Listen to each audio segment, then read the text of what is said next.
गणेशाय नमः।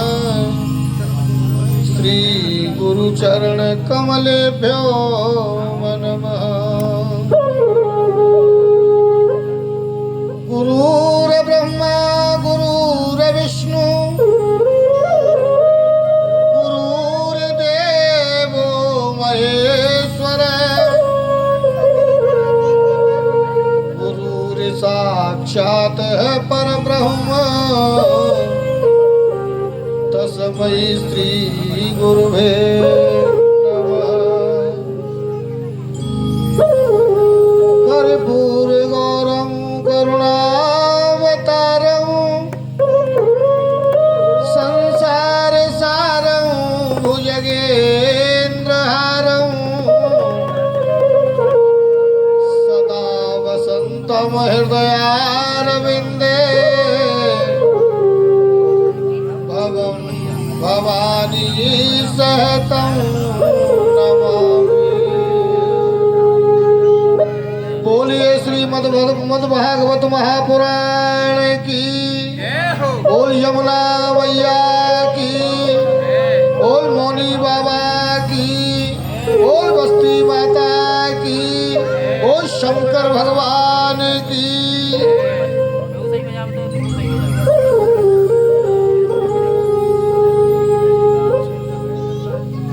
परम मंगल में परात्पर अखिलेश्वर अकारण करुणा वरुणालय भक्ति वांछित कल्पतरु श्री तड़िन्नत विनिंदित पीतांबरधारी श्री बालकृष्ण लाल की वामांगमय प्रतिमूर्ति श्रीमद्भागवत महापुराण की जय।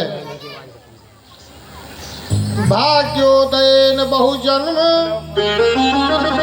समर्जितेन सत्संगं च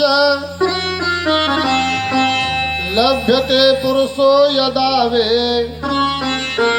अज्ञान हेतु कृतमोह मदान्धकारनाशं विधाय तदोदय तविवेक।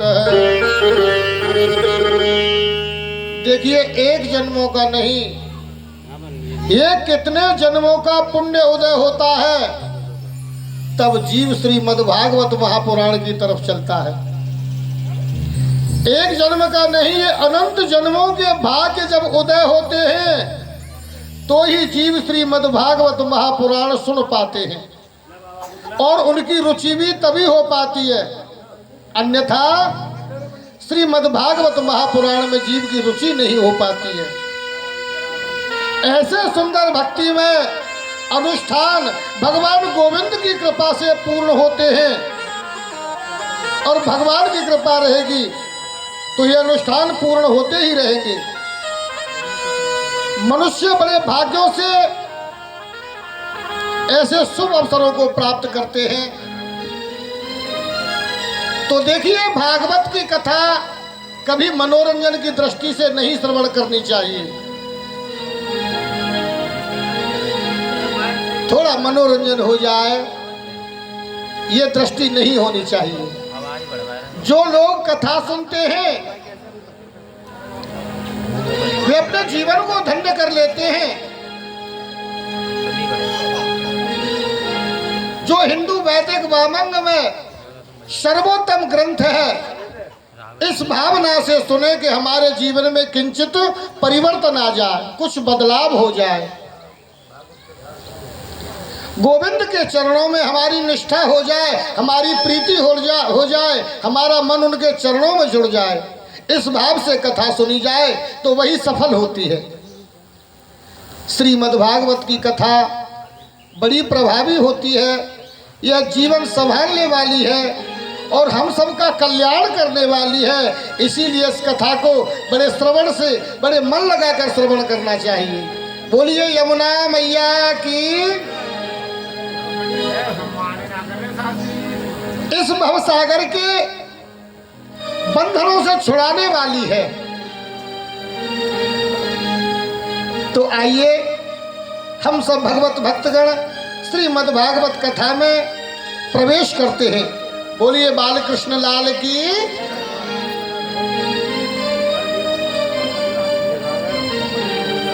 तो आइए कथा में प्रवेश करते हैं। कथा की पद्धति क्या है, कथा सुनने के नियम क्या हैं, और ये कथा क्यों सुननी चाहिए। अच्छा, इन सब बातों का जिसमें विशुद्ध विवेचन है, विचार करने की प्रक्रिया है, जो सत्य असत्य तर्क और वितर्क मुख्य इसके अंग हैं, उसे हम भागवत महात्म कहते हैं। महात्म का यहाँ हम संक्षिप्त रूप में वर्णन करते हैं। प्रेम से बोलिए जय श्री कृष्ण।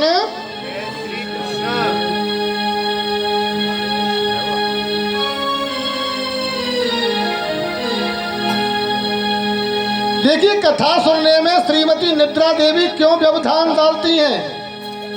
ये व्यवधान न डालें, हमारे ऊपर आलस से डेरा न डालें, इसीलिए जय श्री कृष्ण आप बोलते रहें।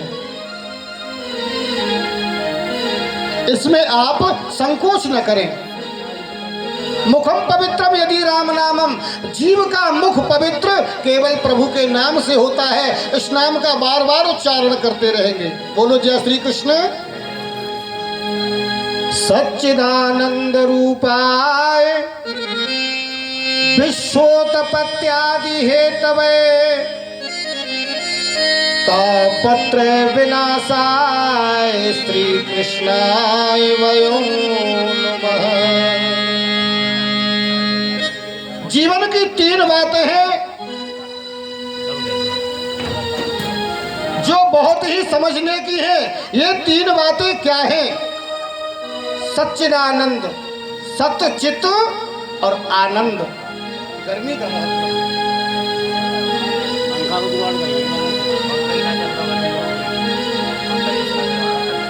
सतचित आनंद। वैसे इन तीन बातों का बहुत बड़ा महत्व है।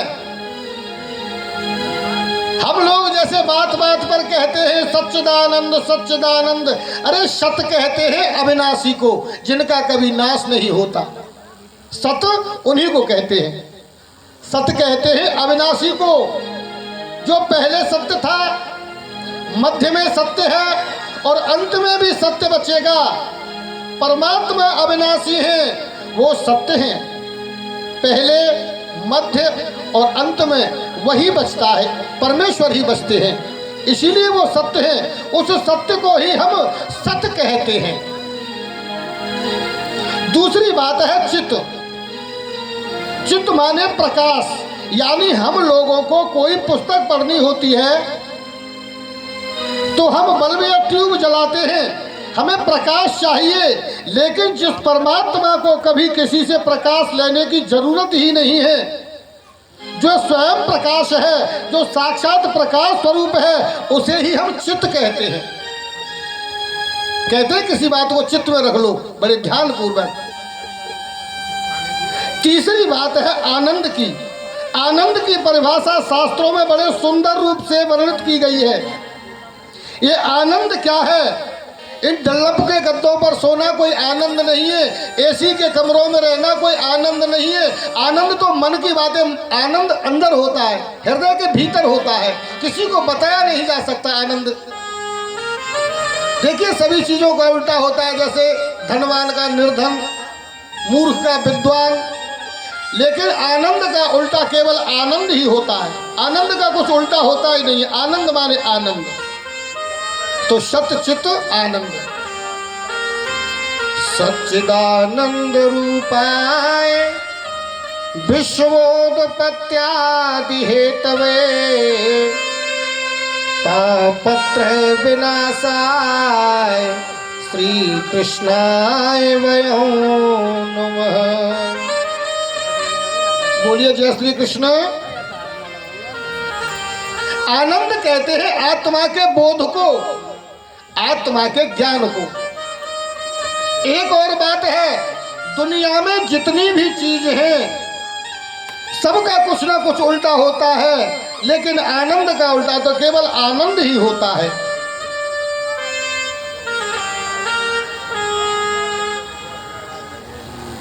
आनंद ही परमात्मा का स्वरूप है। शरीर में किस प्रकार विद्यमान है? जैसे मेहंदी में लालिमा, जैसे दही में मक्खन, परमेश्वर शरीर में उसी प्रकार विद्यमान है। जैसे दही में मक्खन होता है, मथने के बाद ही निकाल पाते, उसी प्रकार हमारे अंदर भी ईश्वर विद्यमान है।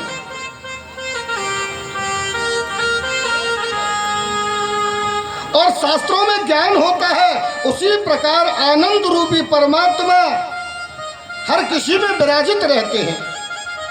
इसीलिए सत भी श्री कृष्ण है, चित्त भी श्री कृष्ण है और आनंद भी श्री कृष्ण है। बोलो जय श्री कृष्ण। जब भगवान की कृपा प्रकट हुए, जब भगवान श्री कृष्ण प्रकट हुए तो समस्त ब्रजवासियों ने भी यही गाया था कि नंद के आनंद भय। आनंद ही तो स्वयं कृष्ण है और स्वयं श्री कृष्ण स्वरूप यह श्रीमद् भागवत महापुराण है। यह भगवान श्री कृष्ण का स्वयं स्वरूप है। बोलिए श्रीमद् भागवत महापुराण की जय हो।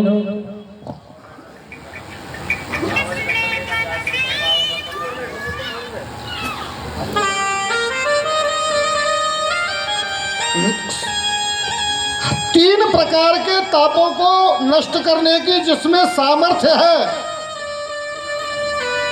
दैहिक, दैविक, भौतिक तापा, राम राज काहुए नहीं व्यापा। ये तीन प्रकार के ताप होते हैं। दैहिक, जो देही में कष्ट होते हैं, ये दैहिक। दैविक, एक देवताओं की कृपा से जीवन में परेशानियां, कष्ट आ जाते हैं। एक भौतिक, ये संसारी लोग भी जीव को कष्ट देते हैं। इन तीनों प्रकार के तापों को नष्ट करने की जिनमें सामर्थ्य है, वही तो सच्चिदानंद है। बोलो जय श्री कृष्ण।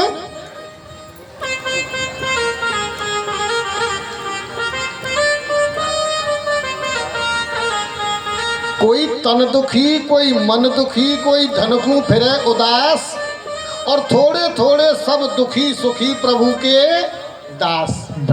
इस संसार में कोई तन से दुखी है, कोई मन से दुखी है, कोई धन के लिए विचलित हो रहा है, लेकिन सुखी वही है जिन्होंने जीवन में परमेश्वर को अपना सर्वस्व मान लिया है। दीन कहे धनवान सुखी। जो निर्धन होते हैं वो धनवानों को बड़ा सुखी समझते हैं, लेकिन धनवान भी कोई जरूरी नहीं है कि वो सुखी हैं। दीन कहे धनवान सुखी, धनवान कहे सुख राजा को भारी, राजा कहे महाराज सुखी, महाराज कहे सुख इंद्र को भारी, इंद्र कहे वो ब्रह्म सुखी, ब्रह्म कहे सुख विष्णु को भारी, और तुलसीदास विचार कहे भजन बिना सब जीव दुखारी। बिना भजन के मनुष्य की दुर्गति हो रही है, वरना शरीर से कर्म करें और मन से ईश्वर का सुमिरन करें। किसी भी प्रकार बीज जमीन में गिर जाए, उपज के ही आता है। इसीलिए प्रभु के नाम को आप किसी प्रकार लेंगे, उद्धार होगा, कल्याण होगा। बोलो जय श्री कृष्ण। एक भी व्यक्ति संसार में ऐसा नहीं है जिसके बारे में आप कह सके कि यह पूर्ण सुखी है। कस्य कुले दोषे नास्ति कौन व्याधो पीड़िते। कौन सा ऐसा कुल है जिसमें कोई दोष न हो? कौन ऐसा जीव है जो किसी न किसी व्याधि से पीड़ित न हो? हर जीव व्यथित है। कोई भी व्यक्ति संसार में ऐसा नहीं है जो छाती पर हाथ रखकर कह सके कि मैं पूर्ण सुखी हूं। किसी को किसी बात की चिंता, किसी को किसी बात की चिंता। चिंता करना है नहीं चतुरों का कर्तव्य, और आप प्रकट हो जाएगा जो होगा होतव्य। जो होगा वो अवश्य होगा।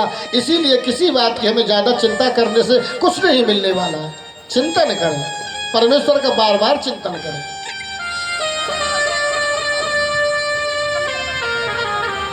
अनंत संपत्ति होने पर भी मनुष्य की चिंताएं दूर नहीं होती हैं, बल्कि ये बढ़ती जाती हैं। कैसे बढ़ती हैं? एक हुआ जब 10 होते, 10 भये तो 100 की इच्छा है, और 100 पाकर भी सोच हुआ अब सहस्र हो तो अच्छा है। इसी तरह बढ़ते बढ़ते राजा के पद पर पहुंच गया, पर फिर भी संतोष नहीं पाती। ऐसी ये डायन तृष्णा है। जब तलक हृदय में तृष्णा है, तब तलक प्रकाश नहीं होता। ये आयु नाश हो जाती है, तृष्णा का नाश नहीं होता। बोलो जय श्री कृष्ण। जय श्री कृष्ण। बल्कि ये बढ़ती है।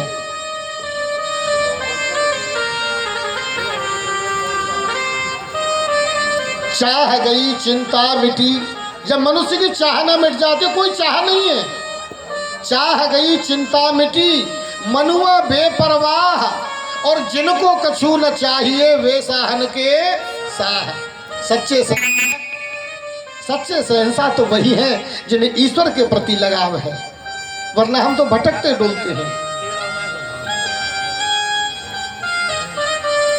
कबीरा सब जग निर्धना, धनवंता नहीं कोई, धनवंता सोई जानियो जब राम नाम धन होय।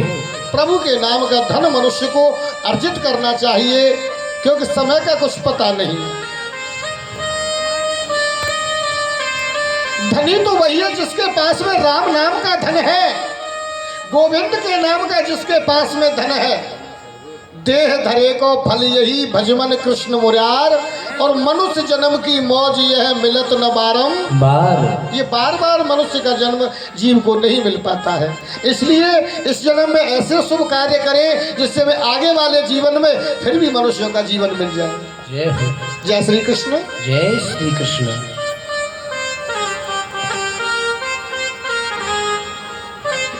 जिसने प्रभु के नाम का धन कमा लिया वही तो सच्चा धनी है, बाकी तो सब निर्धन हैं।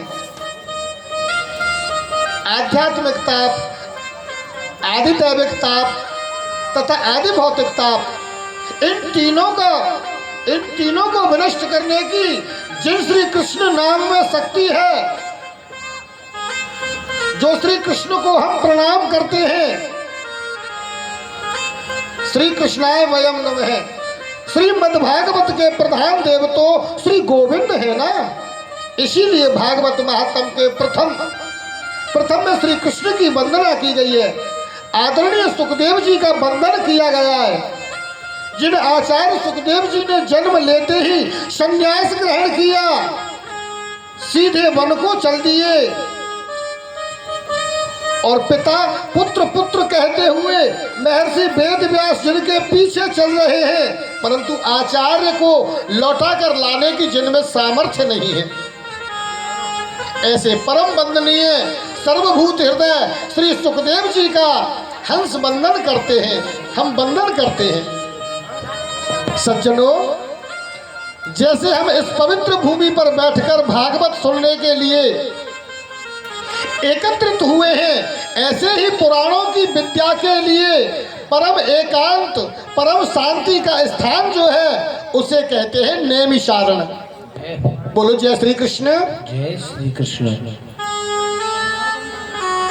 नैमिषारण क्षेत्र, आइए हम उस नैमिषारण क्षेत्र में चलते हैं, जो बड़ी पवित्र भूमि है।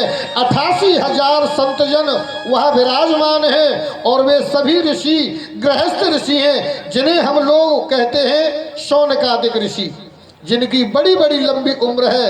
एक संत की उम्र इतनी लंबी है कि उनके जीवन में कितनी बार इंद्र बदल गए। एक सदगृहस्थ संत की इतनी लंबी उम्र वाले, जो जीवन की कई चतुर्युगियों को देख चुके हैं।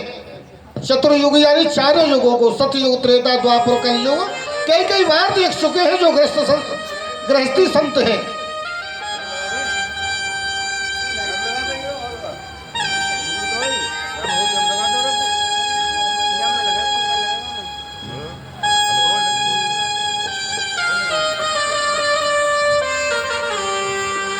वे 88,000 संतजन अपने नित्य कर्म से निवृत्त होकर प्रातः काल जब बैठे थे, बस उन्हीं संतों की मंडली में श्री सूत जी का आगमन हुआ। ध्यान से सुनेंगे, बोलो जय श्री कृष्ण। सूत जी का आगमन हुआ। ये सूत जी महर्षि वेद व्यास के परम प्रिय शिष्य हैं। अब जैसे ही सूत जी आए तो जो 88,000 ऋषि बैठे हैं, जिनकी उम्र हजारों वर्ष लंबी है, लेकिन सूत जी उनकी मंडली के मध्य में जो पधारे वे सब केवल 20 वर्ष की आयु वाले हैं, लेकिन 20 वर्ष की उम्र वाले परम युक्ता सूत जी को देखकर वे सभी संतजन खड़े हो गए।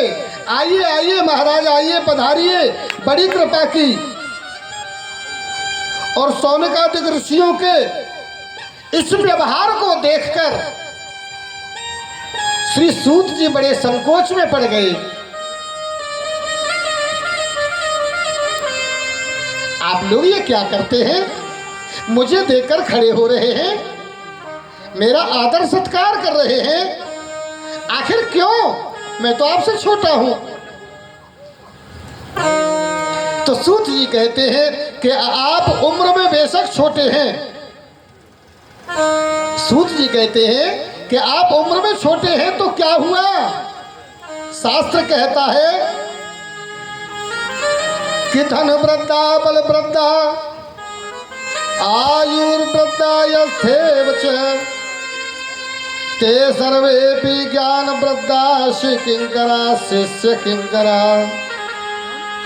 कोई बल में बड़ा होता है, कोई आयु में बड़ा होता है, कोई कदाचित धन में बड़ा होता है, किंतु जो ज्ञान में बड़ा होता है, बड़ा तो वही है जो ज्ञान में बड़ा है। तो सबसे बड़े वही होते हैं। इसीलिए सूत जी आप देखने में छोटे लगते हैं, लेकिन अज्ञान रूपी अंधकार जो मानव के हृदय में बैठा हुआ है उसे दूर करने में आप करोड़ों सूर्यों के समान हैं। आप हमें कथा सुनाएं जिससे संसार के लोगों के कष्टों की निवृत्ति हो जाए और गोविंद के चरणों में सबकी प्रीति हो जाए। बोलो जय श्री कृष्ण। जय श्री कृष्ण।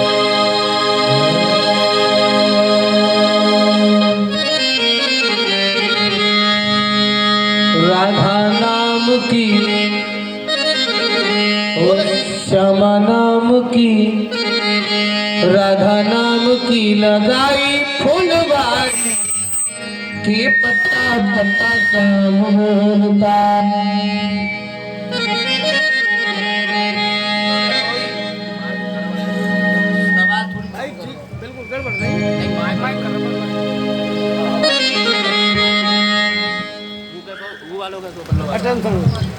श्री राधा, राधा नाम की, श्यामा नाम की लगाई फुलवारी के पत्ता पत्ता श्याम बोलता। हे पत्ता पत्ता श्याम बोलता, हे पत्ता पत्ता श्याम बोलता। राधा नाम की, श्यामा नाम की लगाई फुलवारी के पत्ता पत्ता श्याम बोलता।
नाचे मोर कोकी, नाचे मोर कोकी, कोयलिया पारी पत्ता पत्ता श्याम बोलता। राधा नाम की लगाई फुलवारी के पत्ता पत्ता श्याम बोलता।